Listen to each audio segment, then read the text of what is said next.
Happy Sunday, everybody. Just wanted to give an update on my 1977 replay using Payoff pitch. I just hit my 1,000th game, or I'm really close. So I thought it was a good time to walk through how things are going on the 77 season. I'm not here to justify Payoff pitch numbers. If you want to make your own calculations between how they did during the year and what my numbers are, feel free to do so. I just look for something in the realistic category. I don't, I said this on Digital Dice the other day, that I'm looking to do replays, not replicas. So I'm not looking to replicate exactly what each team did. I think it's fun to see different teams in the race. Will they continue? I don't know. I'm halfway through the season almost, so there's still a lot of baseball to be played. But I thought I'd share these with you. So let's just jump right in and go right to the American League East, where the Boston Red Sox sat on top. They also, on this date in July, sat on top in real life as well. So they had a half-game lead on the Yankees, whereas here I've got 5.5-game lead. But the Yankees are starting to put the pressure on, 5.5 back now, and just came off a weekend series sweep over the Detroit Tigers, who you will see are 9 games back now, or not 9 games back, 13.5 back of Boston after a 9-game losing streak that they're on. So Detroit's starting to fall, and the Yankees are starting to make their move on Boston. So 5.5 back still. They're in July, almost to the All-Star break, so it'll be interesting to see these two teams bang it out. In third place are my Indians. They're hanging in there at 9.5 back, but I really feel like they're going to do a free fall like the Tigers are starting to do. And the Tigers back there at 9 back in fourth place. Fifth, we have the Orioles. That's really kind of disappointing. They were third place team, 40-36 at this point. They were more where Cleveland is. Those two kind of flip-flopped, but the Orioles find themselves struggling thus far. And I'm going to get into the stats of each team here in a second, or the players on the team. The Brewers find themselves struggling at 33-41, a whole 16.5 games back, and Toronto, the expansion team, all the way back at 25-47 at this point in the season. So let's take a look at Boston and try to figure out how these guys are so far up. First of all, I do want to go back real quick and point out one of the big things: the 17-4 one-run record. That's the big reason. In my 1986 replay, that Boston bullpen couldn't stop a Double-A team. But they seem to be doing the job here in 1977. A 17-4 record. I'm pretty sure that's the best you're going to find in my league. My replay, the Tigers are in there 13-8, but 17-4. The Red Sox are just winning the one-run games. Say that real fast. But that's why the Red Sox are where they are right now. They continue to win those close games, but the reason that they are off to a great start is this batting order. Despite nobody hitting over 300, which is amazing, Yastrzemski is the closest at 295. They're just hitting the ball, especially out of the ballpark. You got Dwight Evans leading the league with 20 at one point, and then he got hurt, I believe, and I think he's out for the season now. But 20 home runs from him, 18 from Rice, 17 from Yastrzemski, 15 from Scott, 12 from Hobson, 11 from Fisk, 11 from Carbo. I mean, this team swats home runs. They don't steal any bases, got 3 stolen bases on the season. But, man, they 114 home runs, which I do believe leads the league this season. So they are a monster hitting team, obviously, with the monster, pun intended. And for them to stay in it, I think they're going to have to continue to hit and make up for the loss of Evans coming. On the mound, again, you're going to see the bullpen leading the way. Their starters, which are Reggie Cleveland, Ferguson Jenkins, Bill Lee, they're sitting down here in ERAs over 4. Cleveland's really struggling. at 6.25, Reggie Cleveland. But, look at the wins, which is always, I always talk about that's one of the most obscure baseball statistics there are. 9-3, yet he has a 4.86 ERA. They're just scoring for him. So Fergie will take the W's. Bill Lee's at 5-3. Bob Stanley out of the bullpen, 5-4. Tion's 9-5, pitching at a 3.32 clip, and Rick Wise at 2.81. But it's that bullpen. Jim Willoughby with a 2.33. Bill Campbell, 24 saves out of the pen. Andy's 7-3. He's the recipient of that incredible one-run record at the end of games. So he's 7-3 with a 1.57. Tom House in a very limited role has got a 1.08. Mike Paxton has been the guy out of the bullpen, 36 innings and a 0.50 ERA. Do not expect that to stay. But what an incredible first half for Mr. Paxton. So that's basically why the Red Sox are where they are. Are they going to stay there? Not sure. We'll find out. So for the Yankees, the eventual world champions, how are they doing? Well, for them, they're getting, their normal good hitting out of some of their players and some struggling. So you see Thurman Munson up top, they're hitting the 330, what you kind of expect from Munson. Maybe not the power numbers you might expect with 7 home runs.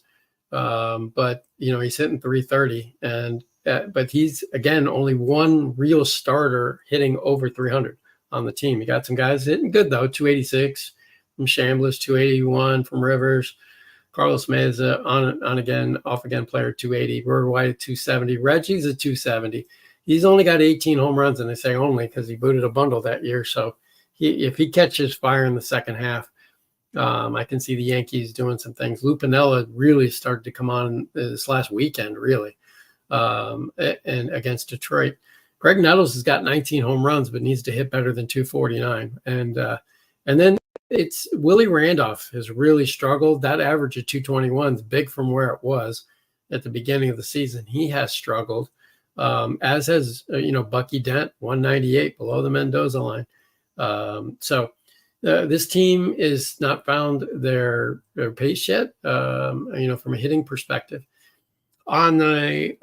In the pitching department, Ron Guidry, 7-1 for Guidry, with a 2.18. So he's doing well. Sparky Lyle out of the pen, which I believe won the Cy Young that year, 6-3 with 23 saves and a 2.45. They got Mike Torres at 4-1. Catfish is 4-3.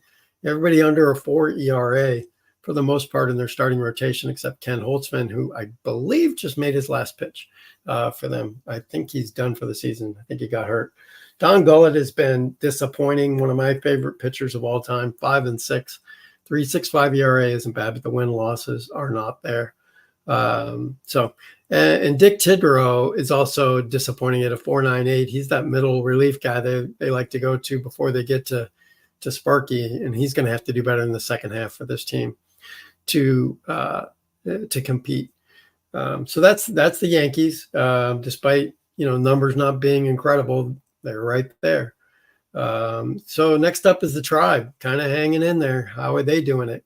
The role players. You see Ray Fosse hitting 312, 157 at bats. Larvel Blanks 296. Nothing big, nobody in double-digit home runs. They've only hit 43, led by 3 different guys with 8 home runs. Rick Manning, who only has 197 at-bats. He's been out pretty much the whole month of June. I think he's coming back in July. He's got 8, which is crazy for him. Buddy Bell with 8. Andre Thornton's their power guy, and he has 8. Rico Cardi's got 6, but Rico's struggling with a 236 average. So this team's not killing the ball. They're not hitting for average. They're not hitting for power. They're just hitting clutch hits. They're not stealing bases, 15 stolen bases. Nothing special about this offense. Nothing special about the Indians offense in 1977. But they're finding ways. And it's another a pitching staff that's pitching beyond probably what they should be. Well, not probably. They are pitching beyond what they should. Starting with Jim Kern out of the bullpen, the all-star closer with 18 saves already and a 1.43 ERA. I don't know about you guys when you do replays. I generally find my closers get bombed. Raleigh Fingers, my favorite pitcher of all time, and every time I seem to play him, he gets bombed. But here in Payoff pitch, it seems like the closers work, or it's working. So and in this case, he's way over what he should be. But we'll see what the second half holds for Jim Kern. Rick Waits is kind of a spot starter, more of a reliever, long reliever, mid reliever, pitching incredible with a 2.06 ERA. Don Hood, another left-hander, with a 2.58. So those bullpen guys are doing great for them. And their starters of Garland, Bibby, and Eckersley, all right there with 8, 6, and 8 wins. Pat Dobson, 6 and 7, all with ERAs between 3 and 4. That's gonna win you games, and that's what they're doing. That's how they're 6 games above 500 right now. Team staff ERA at 3.32. We'll see what the second half has to do for the Indians. Looking at the Tigers in this free fall that they've been doing, they are a team with some power. Jason Thompson with 15 home runs. They got 4 guys with double figures in home runs, including Ron LaFleur, Rusty Staub, and Ben Oglivie. You got one guy, LaFleur, with 15 stolen bases. They only have 16 as a team. He's got 15 of their 16 stolen bases. So not a kind of, this is another, they were in the beginning of the season really clutch hitting, but now they've started to come down with a team average of 246. LaFleur and Mankowski are the hitters on this team. So is Fuentes at 298. They do well, but they've started their fall, and it's mainly due to this pitching staff. They don't really have a closer. Steve Folcutt has 12 saves, and Hiller has 5. They kind of share duties there. Jim Crawford out of the bullpen, the left-hander's done well with that 0.74 ERA. Mark Fidrich, of course, is putting up Fidrich numbers, 7 and 1 with a 2.66, but they're not getting really much else out of their starters, even though I shouldn't say that because, Roberts is 8 and 5, Arroyo's 6 and 5. So, and 6 and 7 for Rosma. It's not horrible. And again, their ERAs are within decent areas. The team ERA 4.08, but their numbers over the last, probably in June, or at least looking at how they're doing over the last 2 weeks, has not been good. They've been getting bombed in most of their games. So we'll go over to the Baltimore Orioles, and this is a disappointing season for them, I believe, thus far. They're probably 8-9 games under where they probably should be. Hitting wise, got a couple of home run hitters and Doug DeCenze.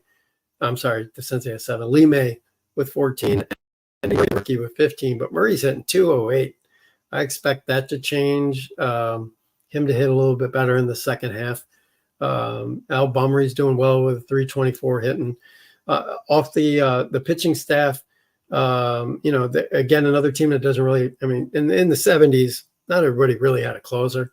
And so they've got 8 saves as a team. So they don't really closer base. They're trying to get wins out of their starting staff, Palmer and Grimsley, Dennis Martinez, Rudy May.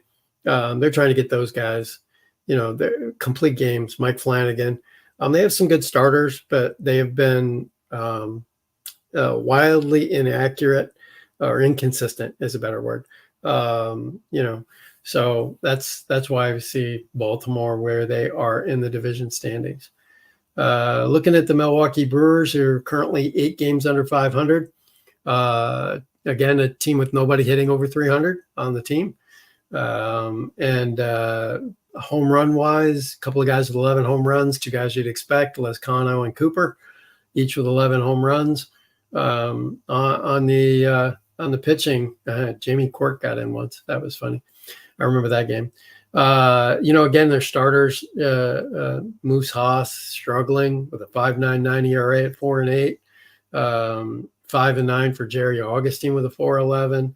Jim Slayton's been good, is 7.5 with a 3.46, but not much else. And they also, they kind of have a closer with McClure and Castro going back and forth, but nothing special there for Milwaukee right now. We go to the Blue Jays, the expansion team, which you don't expect much out of, but Ron Fairley's stroked 11 home runs thus far for the team, and they got a couple of 300 hitters in Bob Baylor and Roy Howell. So, a couple guys hitting decent. Fairley, again, 298, 11 home runs, 37 RBIs, probably going to be their all-star recipient, candidate, I would gather. Remember back in the 70s, you had to pull a player from each team. So he's got a really good shot at it. If not, it's the bullpen where Pete Vukovich has toiled with being the closer, toiled with being the starter. He's kind of went back and forth. But 5-5 with 8 saves and a 2.43 ERA. He's done pretty well. Also, Jerry Garvin's 8-6. He's had a couple of great starts, 4.08 ERA. And then, as you would expect, they've struggled elsewhere on this staff. So that's the American League East. As we take a look at the American League West standings, it's the Chicago White Sox out in front, 9-game lead on the Royals.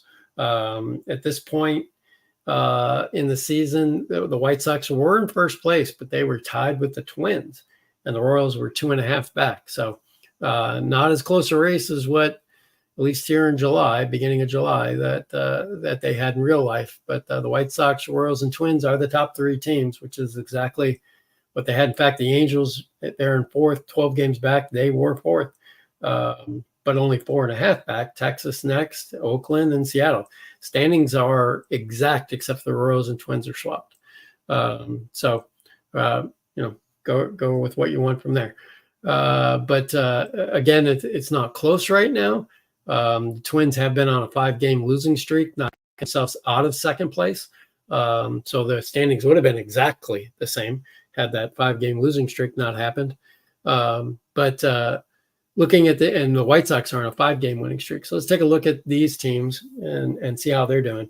On the White Sox side, you got, I'm sorry, somebody jumping on by here. DJ John, you like they're giving Payoff pitch so much love. I enjoy the game myself, along with Joe's bank shot. Yeah, I just took some time out, DJ, with and played a bank shot game this weekend. I wanted a little break, and I played that. And then I also jumped in and played a new game that was sent to me, asked to review it. It's a college football game matchup. And that was a lot of fun. It took me a little bit to figure out some of the stuff that was in there. And that's true of any game that you play. I'm looking forward to playing more of it, and we'll see where that goes. But right now, I jumped right back into my payoff pitch here. But going into the White Sox here, a team with 88 home runs. So, they've had, 3 or 4 guys who are really pretty solid in the home run hitting area, led by Oscar Gamble with 15 home runs. If I remember correctly, Oscar took off like crazy in the beginning of the season, had 5 to 8 home runs in the first month. And he's kind of cooled off, but he has 15 home runs. Richie Zisk has 12, 10 there by Lamar Johnson. He's actually come on.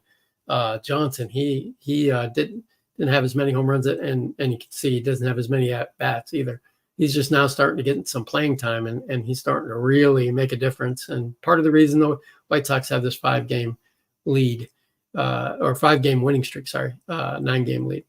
And he's also hitting a blistering 344, and it got Orta at 322, 314 out of Gamble. I mean, and Chet Lemon there, 291. Stillman, he's more of a backup. Ralph Garza there, 275. So they hit the ball as a team. 271 is a good average team and they hit. Another team that doesn't, they're not going to steal any bases. They've stole 2 and got caught twice. So in their bullpen, this has been all about Steve Stone. Steve Stone out in front in the Cy Young race here, 12-2.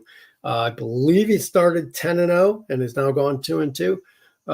But he has been a monster, and a 2.66 ERA, which again was much lower in his 10-game streak there that he started the season off with. So they got big pitching out of him. Ken Brett 7-5, but they sent Brett off to California. So those are his statistics here with Chicago. So it'd be interesting to see how that affects the second half here. They got 6-4 out of Chris Knapp, and 7-3 out of Barrios, and the closer, Laren LeGros, with 17 saves, but lately has been hit. He's been vulnerable and getting hit. So I don't. This is the most shaky 9-game lead I've ever seen. So I don't know. We'll see where we are in a month, but I can see Kansas City. I can see Minnesota, and even California coming back and catching Chicago. But here are the Royals, 9 games back. Their home run guy for them is they only have 35 home runs. Again, this is not a home run hitting team. Darryl Porter and John Mayberry offering up the power with just 8 home runs, but both struggling hitting. As far as their top hitter, of course, is George Brett, but he's struggled with injuries. He's in and out of the lineup, hitting 301. Still expect him to be higher than that. So their offense is struggling. So, 9 games back and your offense is struggling, that means there's opportunity, as I see it. On the pitching staff, Dennis Leonard, who's now 12-5. He's been lights out, 2.19 ERA. He's lost some heartbreak games for them. And the next guy right there, Mark Little, with a 2-3 with 14 saves, even though he's got a 2.48 ERA. He seems to blow all of Leonard's games. So it'd be interesting to see if Mark can get his second half stuff together. He's a rookie as well. Good contributions from Paul Splittorff at 7-4. Jim Colburn, he's had some bad luck. 4.12 ERA in the American League is not horrible. It's not great, but a 5-10 record shows you he's been at the back end of some tough games. So that's Kansas City. I think they're going to stay. They're going to close that gap with the White Sox. The Twins, of course, the story with the Twins is Will Rod Crew hit 400. Crew's hitting at 383. He has not really flirted in the 400 numbers like he did in real life. Like, I believe at this point he was hitting like 410 or something crazy in July. He has not really hit the 400 mark. He stays right around 375 to 385 for me. But he's hitting 383 right now, nothing to joke at. So he's obviously their guy. Lyman Bostock is another great player, hitting 329. Butch Weiniger, the rookie catcher, hitting fantastic at 298. Larry Heisel's their power hitter with 11 home runs. Minnesota is struggling, because those 4 guys that are hitting well, and then they don't get much else, and they don't seem to get any timely hitting. Again, not really a speed team. They've been caught stealing 18 times. They keep trying, but they're just not hitting the base paths well. On their pitching staff, Dave Goltz has pitched fantastic at 11-4 with a 2.33. Tom Johnson out of the bullpen has been horrible. He's got 12 saves and a 2.74, but I would garner, if I pulled in the look at his last 10 appearances, they have been horrible. He's just been getting bombed, and the reason they are, behind now in the standings. The rest of the staff, Jeff Zahn's been disappointing at 5-8 with a 5.18. And they're just not getting any timely bullpen help. A lot of guys in there with ERAs over 5 with significant innings. And that's why they have a 4.12 ERA as a team. I don't know if they can find their way back into this, but I wouldn't be shocked. Next up, Texas. This one, I don't know if Texas can make it back into this, but I like this team. They're fun to play. They've got, Toby Harrah leading the way with 15 home runs. Not a big power hitting team. They're more of a station to station base hitting team. Even though Willie Horton, I think of him as more of a power hitter. He doesn't have the power numbers, but he's hitting 298. They just got a lot of guys who hit over, between 270 and 290. So they get good offensive production, and they always seem to get timely hitting. Which is all part of the luck, right? Got to have the right hit at the right time. Probably the most disappointing player on this team for me thus far. It's a combo, and it's a couple of older guys that I like. Bump Wills and Bert Campaneris. Both with over 200 at bats and hitting 218 and 217 respectively. As It's just not, I was hoping for better numbers out of those two guys. Although Bert's got 18 stolen bases, which is only caught twice. So he's at least, and he plays amazing defense. The two of them play great defense. But they're just, if they start hitting, Texas can get back in this. From their pitching perspective, this is Burt Blyleven, and Gaylord Perry, and they're 8-6 and 8-7. Both with ERAs under 4. They're guys who are going to go long. That's why I don't really have a closer on this team. Those are their two guys. If they can get a third or fourth pitcher, helping out, they could get some hitting from Bump Wills and Campaneris. Texas could be back in this. And Jeff Swedish stops by. Jeff, been enjoying some of your stuff that you've been doing. Nice stuff that you've been putting out lately. Thanks for stopping by. Jumping to the next one, we've got, let's see, make sure I go in order here. I think I skipped the Angels. So let me go to the Angels here. The Angels, this is a power hitting team. This is 68 home runs, and it's really two guys, Joe Rudy and Don Baylor, were 17 home runs each. Bobby Bonds in there with 11. Then it drops off. It's Jerry Remy's the guy who sets the table. He's got 15 stolen bases. Bobby Bonds has 18 stolen bases.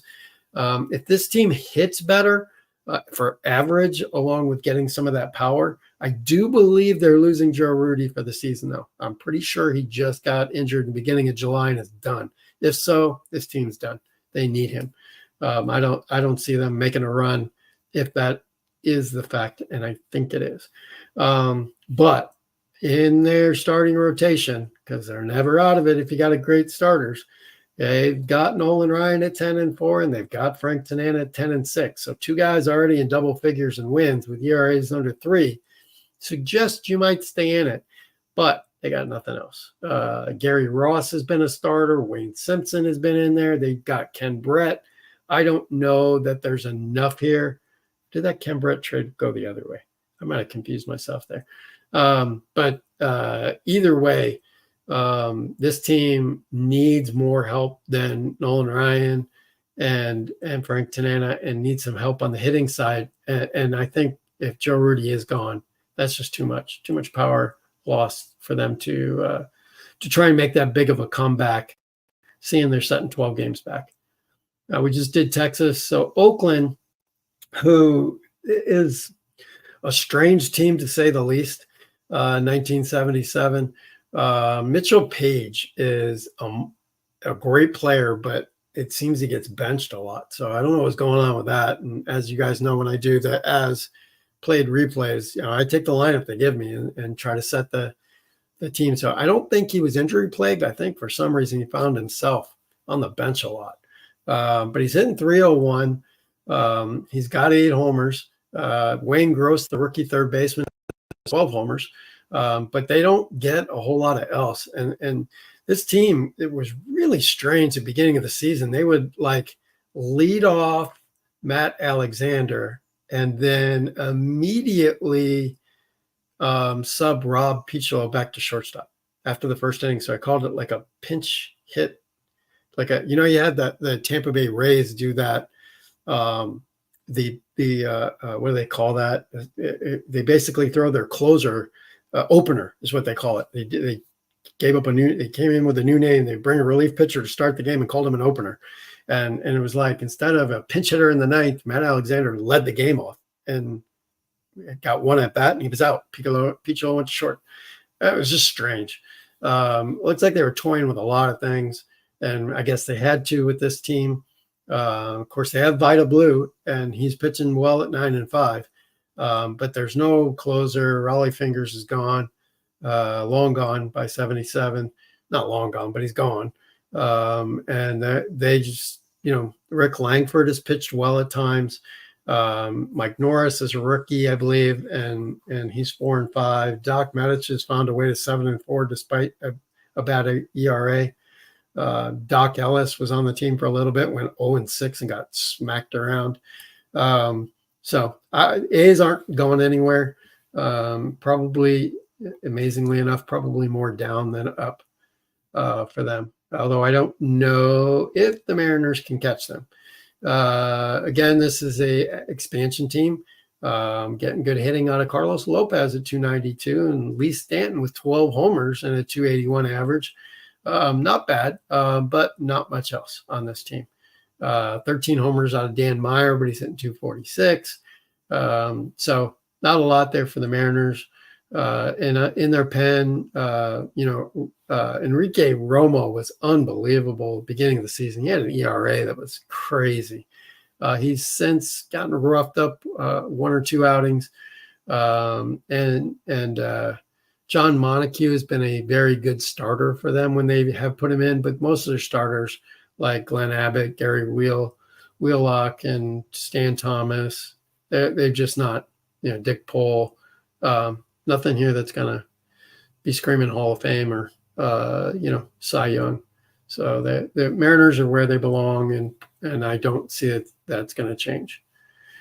All right, let's head over to the National League now, where the Philadelphia Phillies find themselves in first place, a half game over the Cubs.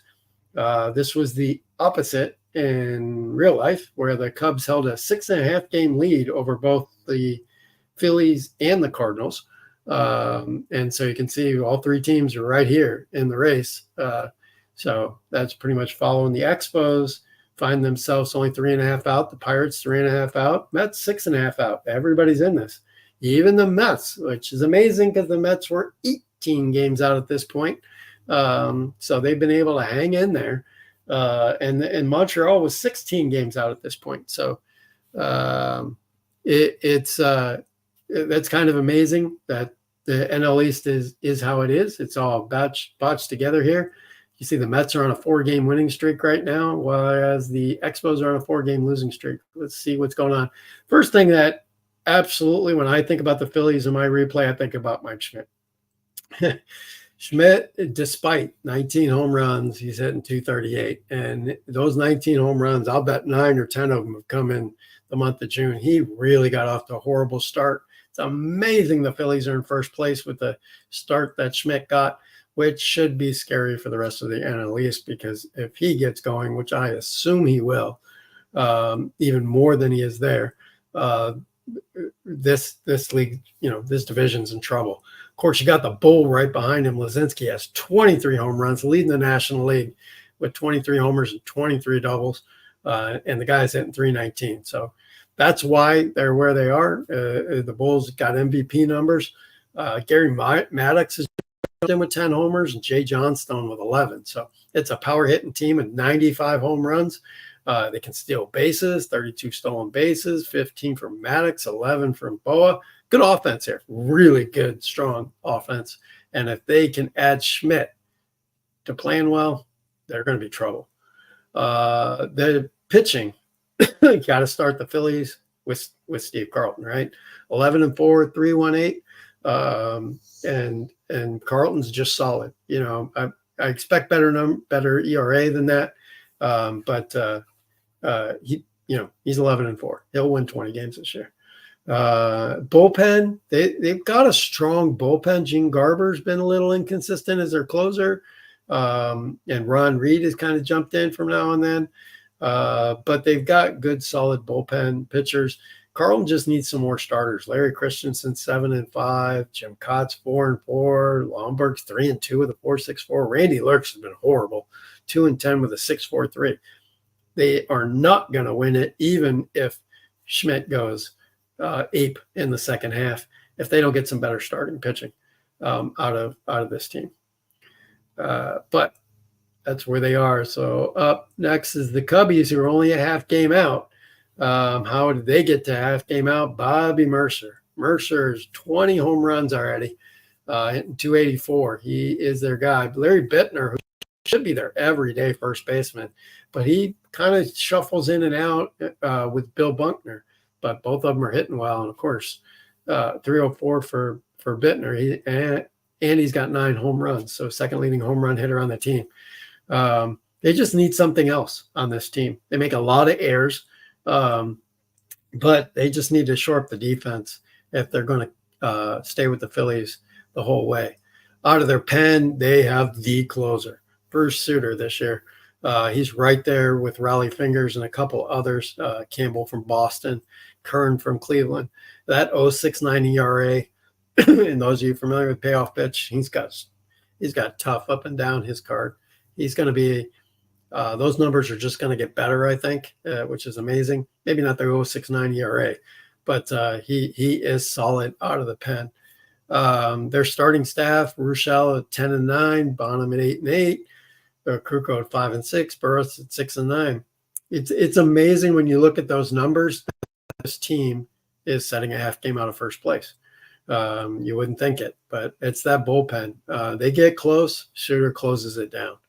And they seem to get, Bobby Mercer seems to hit eighth inning home runs constantly to win games. So we'll see if they can keep that up in the second half.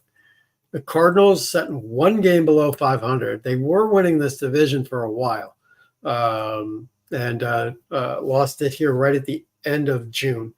No real power hitters on this team. Nobody above, nobody in double digits for home runs, as they only have 45 thus far. But they steal some bases. Obviously, Lou Brock, 25. He's been caught 13, though. Gary Templeton's 12, stolen bases, 17. Those familiar with Payoff pitch, the problem with Mr. Templeton is that he's got a great jump. He's got like a 9 or 10 jump, which means he's constantly stealing because he's hitting 376, which is fantastic. But he's constantly stealing, and he has a D steal rating. So he is. Gary has not learned his lesson, and don't think he's going to. But 375. He's talk about Carew chasing 400. Gary 300 at bats already, and he's hitting 375. If he didn't have those 17 steal or caught stealing, makes me wonder maybe the Cardinals would be even better than they are now. I'm quite sure they would be. Of course, they have Ted Simmons hitting 320. Mumphrey's a spot player, but he's hitting 313. Brock's hitting 304. Tony Scott 303. 294 out of McBride. 284 out of Hernandez and Tyson. This team hits 287. That's why they're in it. They can continue to do that. Maybe get some power numbers out of somebody. Right now, Bake McBride with 9 home runs. They just don't have a power hitter. Ted Simmons is really the closest thing they have to a power hitter. Keith Hernandez isn't really. Reitz kind of. If they had a bigger power hitter, take advantage of these guys getting on base, they would be really tough. Pitching is they've got they traded for Raleigh Eastwick, and who's one of my favorite closers because I'm a huge Reds fan, and they traded for him, and I thought in this game, doing my replay, wow, they're going to add Eastwick to this staff now. These guys are going to be tough. And he has not been good. 4.85 ERA, 13 innings, 7 runs in 13 innings, not good. If Raleigh can get his second half together with Habrowski, they got a righty-lefty closer combination. Another former Red and Clay Carroll doing really well in that 6th, 7th inning. This could be a really strong team. They got Bob Forsch, Pete Falcone, and Eric Rasmussen doing well in the starting staff. John Denny, if I didn't mention him, Denny. They've got a decent staff. This, with the hitting, if they get more run production, and Eastwick starts pitching well, this is the team I think that can win the East. Next up is, let me get up here. The Expos find themselves 3.5 out. And they are a streaky team. They'll win 5, lose 5, win 5. Very streaky team, and led by Alice Valentine. Valentine's hitting 278 with 11 home runs. But this is their problem. After that, they got the rookie Dawson with 9 home runs. Tony Perez, the vet, with 9 home runs. Gary Carter with 7. Carter and some of these guys, Parrish with 7. But they're hitting for horrible averages. Team hitting of 239. Amazing this team is in it. They start hitting, they're going to be tough. Their pitching staff, look at Mr. Rogers, 12-5 with a 2.27. Can he get some help? God, he might be 17-0. He needs some help. They're hitting enough for him that he's got 12 wins, But he is the only guy who seems to be getting any W's from that, because the rest of the staff is all over the place. With Stanhouse at 5-8, Santo Alcala at 3-4, Jackie Brown at 3-5. They just don't have a solid staff behind Rogers. Probably what's going to kill them. Will McEnany's been hit, especially lately. Got an ERA at 2.53, but I bet he's got an ERA of 7 in June. He's been getting blasted. So this team, again, they're streaky. And it's because they're not hitting well. And outside of Rogers, they're not pitching well. Unless somebody like a Gary Carter has an MVP second half, I don't see this team staying in it. The Pirates, who are hanging in there, like I said, every team here is pretty much hanging into it in the East. Dave Parker's their guy. Parker's home run numbers aren't there, only 5, but he's hitting 308. Their home run guy is Willie Stargell, Big Papa with 281 and 10 homers. But not a lot else. They've only hit 45 home runs as a team. They steal because they have Frank Taveras with 54 stolen bases. Amazing season for Taveras. Omar Marino he's got 210 at bats. Doesn't seem like he plays as much as that, but I guess he does. 21 stolen bases. So this team's got the speed. Can they get some timely hitting and some more power to get them back into it on the mound? The reason this team is not in first place, quite honestly, the Goose. The Goose is 3-5. He's got 13 saves and a 4.26. And one of the stats not kept on here, I don't believe, is blown saves. And I would gather he has the most. He seems to be constantly blowing saves. If he can get his stuff together, they've got a great pen. They really do. Tecole and Forster. Grant Jackson hasn't pitched well, and that hurts. The other guy, if you guys have this, I know I do. There are certain guys, I don't care what their record is, they don't play well for me in replays. And John Candyman Candelera is that guy for me.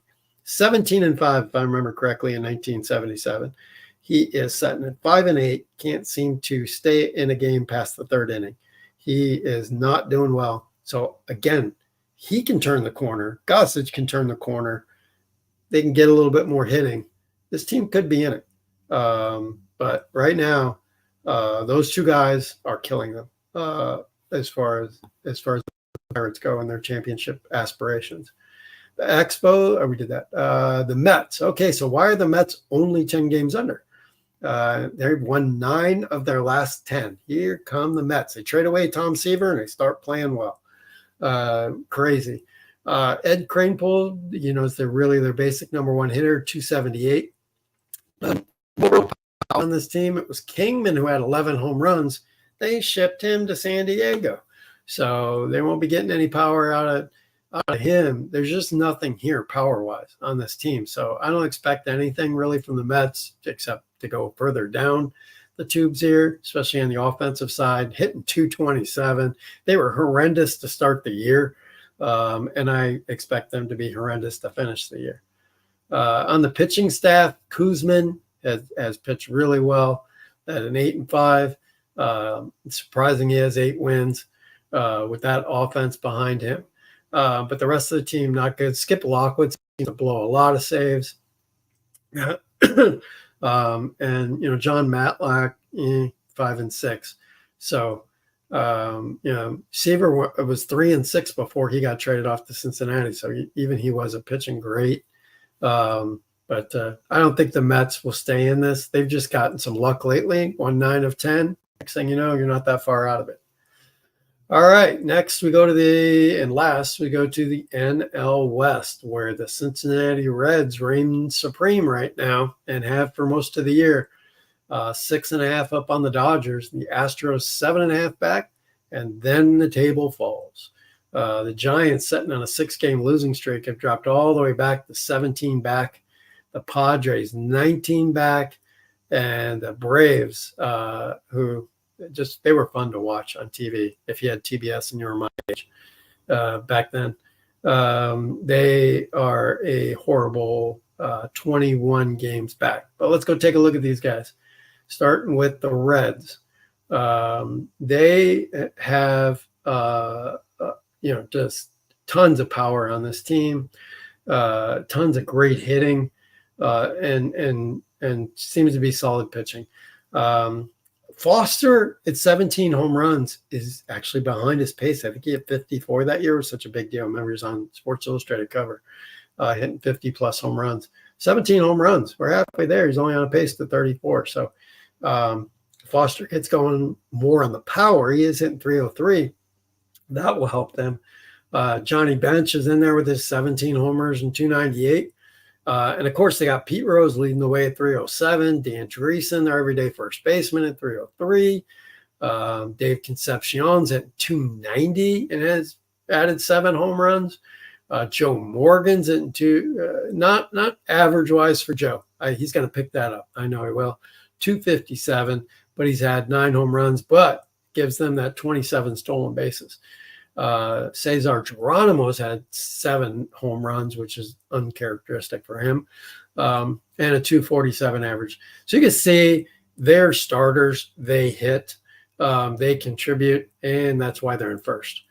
And a team average of 275. On the pitching staff, Raleigh was kicking some butt. 3-1, 15 saves. 205. That's why I was so high that when he went to Chicago, I'm like, well, St. Louis. He's going to make a difference over there. But he hasn't so far. But he had great numbers in Cincinnati before they dealt him. This team, it added Tom Seaver. He's had a couple of wins since coming over. He's doing better than he did in New York. Gary Nolan is 6-1. Pedro Bourbone's now their closer, 2-8. He's got a 1.86 ERA. Tommy Hume's got a 1.2. Paul Moscow just started this weekend and just started becoming a member of the rotation. He's been amazing. Not only a 1.13 ERA, but Paul can swing the bat. He's 4 for 7 this year, hitting .571. So he's contributing for sure. But they're just getting good pitching everywhere. Pat Zachary's 9-1, but they dealt him off to the Mets. So Zach was on his way to winning 20 games, but he's gone. Fred Norman, 7-3. Jack Billingham has not pitched, the numbers I expected from him. In fact, he just got blasted in San Diego. Didn't make it past the 3rd, I think. 7-8. Jack's got to do better if this team's going to stay ahead of the Dodgers. And Woody Fryman, the old guy, I can't imagine they're going to win the division if he's going to stay in the rotation. He's got a 6.46 ERA. So they're going to need Norman, despite his 7-3, a little bit better. Definitely need Billingham to pitch better. But they can last with this kind of stuff right now because they're getting this incredible hitting. Off to the Dodgers, who had a slow start, but have since picked it up. And led by Steve Garvey. Garvey with 21 home runs. Of course, you got to remember, this is the 77 team that hit 4 guys, hit 30 home runs. Garvey, who has 21, Reggie Smith, who has 19, Dusty Baker, who has 12, and Ron Say, who has 14 right now.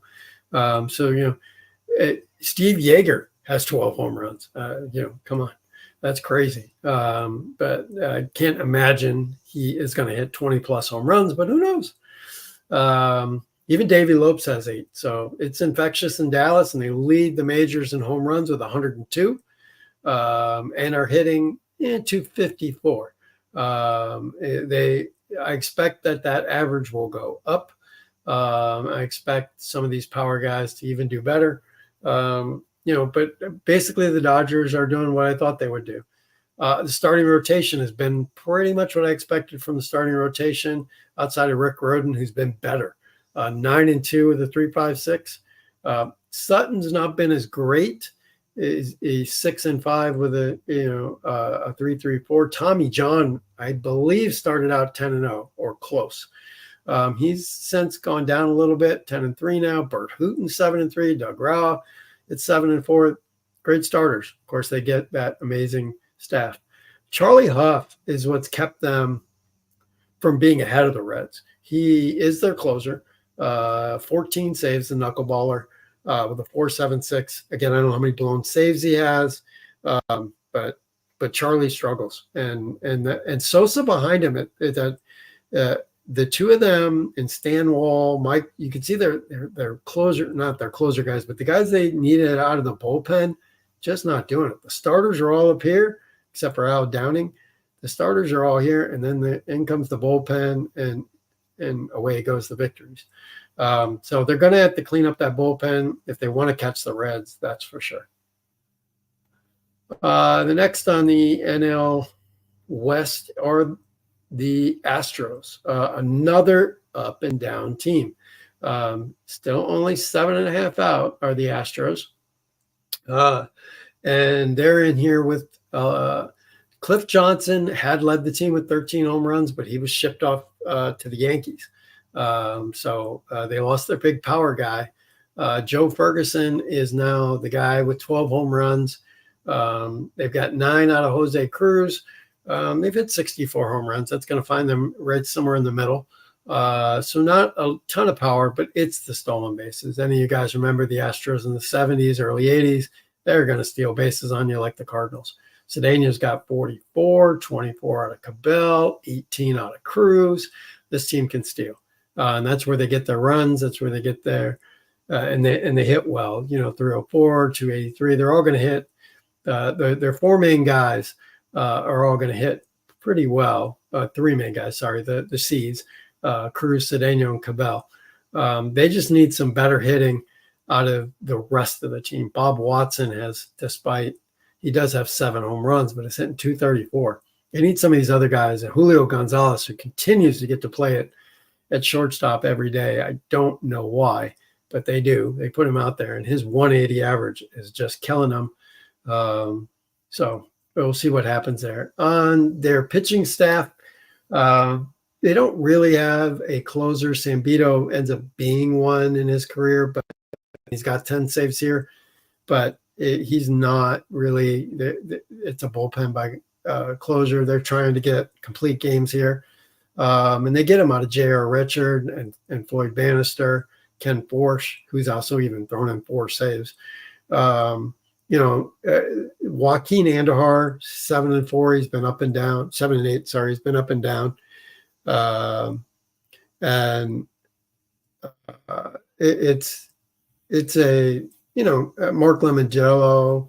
They have some spot starters who come in. I think for this team to compete, they just need more. They need more than the 3 C's doing something. They need J.R. Richard to get hot too. 8-6, nothing wrong with J.R., but J.R. needs to get hot and put up big second half numbers along with Floyd Bannister. The 2 of them got to win 20 games for this team, I think, to catch the Reds and Dodgers, and I don't see it. But you never know. The Giants next, who are on a 6-game losing streak currently. Excuse me. For them, it's all about Willie. But Willie's got 20 home runs, Willie McCovey, but he's hitting below the Mendoza line at 198. So Willie's got to get that average up. But he is their power guy. They don't really have anyone else hitting home runs, so they're going to need that out of him. Average-wise, this team's hitting 234. Best they're getting is Bill Madlock at 275. Just not much there. Only 63 home runs. You take away Willie's 20. They're a 43 home run hitting team. So there's not much offense here at all. There's no speed, 8 stolen bases. Just don't see how the Giants are going to work their way back up. Looking at their pitching staff, nothing spectacular jumps out. Ed Halicki is 8-5. Everybody else is, pitching 500. Gary Lavelle out of the bullpen has pitched fantastic at a 0.71 ERA. Moffitt out of the bullpen has pitched well. If you get to their bullpen, they have a shot at winning. But as you can see, their starters, Len McLaughlin at a 1-9, John Curtis 4-4, Jim Barr 6-8. They've all got ERAs 4 as well. So that's why the Giants are where they are. And next up, we got the Padres. And I just like the Padres. I don't know why. It's like Dave Gardner's Tampa thing. He's not from Tampa. He's a Boston guy, but he has this thing for Tampa. I have this thing for San Diego. Don't know why. Maybe because Raleigh Fingers pitched there for a few years. But I like San Diego. And of course, they got Dave Winfield. But this team, they struggle. They struggle to hit. They struggle at everything. But Dave's got 13 homers. They got 10 out of Hendrick. They play with the lineup a lot. They just had George Hendrick leading off lately. Team doesn't hit well for average, 236. They got 48 home runs. They steal good. Richards has 26 steals, so they have a speed guy, but not much there to really get you excited about. Out of the pen, it's my boy Raleigh with 22 saves. Although he has been hit in a few games, he's 4-4, 2.70 ERA. He's blown his share of games for the Padres, which they can't afford. Nothing, again, looking at their starting pitchers, nothing is going to blow you away. Bob Shirley's pitched well, ERA 2.82, just got no wins for it. Tom Griffin at 2-8, Jones at 5-6. Dave Friesman just did the Reds in really well. He just had a good start, bringing his ERA way up. But then they blasted Bobo and Chico. He's 6-1-0. This team's not going to threaten anybody, which is a shame because they got the greatest closer of all time. Last up, we got the Braves. So the Braves, how does we get to the Braves where they are? They've had some interesting characters on this team. Pat Rocket, who I never heard of, being totally honest, never heard of Pat Rocket. Started out the year hitting like 420, 430. I don't know what it was. It was crazy. And he's gone away. I don't know what happened to him. I got to look him up. He's only had 101 at-bats. He hit 347 in that time frame. But he was like their guy and helping them get close. So, or winning games. They were in games. This is a team that's in games but doesn't win games. They got Gary Matthews with 12 home runs. Of course, they got the big boy, Jeff Burrows, 21 home runs for Burrows. And he's hitting 260. That isn't horrible for a power hitter in the 60s or 70s. But they got nothing else. Teams hit 74 home runs, though, so they're getting some help, some power. They stole 22 bases, 16 of them by Jerry Royster. But they just Rod Galbraith has hurt them a lot. He's hitting 190 below the Mendoza line. He's played a lot. Royster's played a lot. It's hurt them. Cheney, they don't have it up the middle, hard hitting infield, but in the 1977 season, not a lot of teams did. But anyway, nothing fantastic here, nothing crazy outside of Burrows' 21 homers. On the mound, Phil Niekro, he'll pitch the whole game, and he's going to lose a lot because the Braves' offense isn't going to score for him. And he's got an ERA under 3, and he's sitting at 6-11. They have a bullpen that shares. They don't really have a closer. Rick Camp's got 8 saves. He's not really their closer. They didn't really have one. And you can see, going down the list here, Andy Methersmith just pitched his last pitch for them this season, and he got hurt, so he's gone. They're just ragtag guys coming in now. That's going to put you in last place, and that's where they are. So that's kind of where my 1977 season is at. My next big production as far as YouTube goes for this season, I'll probably do a few more games, I'm sure. But I want to do an all-star selection show. And I want you guys to vote. So I'm going to try and put together some sort of polling site. I want to present the players that I believe are worthy so that we don't have a bunch of homer choices. But I'll present the guys that I feel are worthy from each team of making the all-star game, and then let you guys vote and see how that goes. All right. So that's my update here from 1977 after about 1,000 games played. Hope to talk to you after the next 1,000.